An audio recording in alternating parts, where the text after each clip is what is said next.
बाँकी छ। देश बनाउने 3 जना मात्र रहेछन् हैन? हजुर देश बनाउने चाहिँ 3 जना मात्र रहेछन् हैन? 3 जना भनेको गृहमन्त्री, पूर्वाधार मन्त्री, प्रधानमन्त्री तपाईँ चाहिँ हुनुहुँदो रहेछ। प्रविधान चाहिँ छुट्नुभयो। देश बनाउने ठाउँमा तपाईँ हुनुहुँदो रहेछ।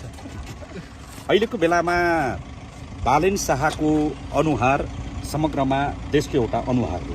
रवि लामिछानेको अनुहार समग्र एउटा देशको अनुहार हो। तर फोटोमा छुट्नुभयो। अब क्यामेराको फ्रेममा यत्रो छ, यसमा 3 करोड नेपालीको फोटो तपाईँको मोबाइलमा अटाउन सक्छ त? क्यामेराले जति अटायो त्यति खिच्यो होला। अब क्यामेरा पनि तपाईँले ठुलै बनाउनु भने मैले यही भने मैले यही बताएँ त। क्यामेराको फ्रेम ठुलो हुन्थ्यो भने ठुलो हामी पनि अटाउँथ्यौँ होला। अहिले क्यामेराको फ्रेम सानो भएको हुनाले यत्रो मोबाइल होइन, देशको प्रधानमन्त्री यही बताउँदैछु। 3 जना मात्रै हो देश बनाउने। 3 जना मात्रै भनेर लेखा छ, तपाईँले देख्नुभयो त? देश बनाउने मैले टोली के भने 3 जना यो पनि हाम्रो देश बनाउने टोली हो भने के भने त मैले बालेन शाहको अनुहारमा हाम्रो पनि अनुहार झल्किन्छ। बालेन शाहको जुङ्गामा खगन सुनारको जुङ्गा पनि देखिन्छ। रवि लामिछानेको ढाका टोपीमा रवि लामिछानेको यो कोटमा खगन सुनारको कोट पनि देखिन्छ।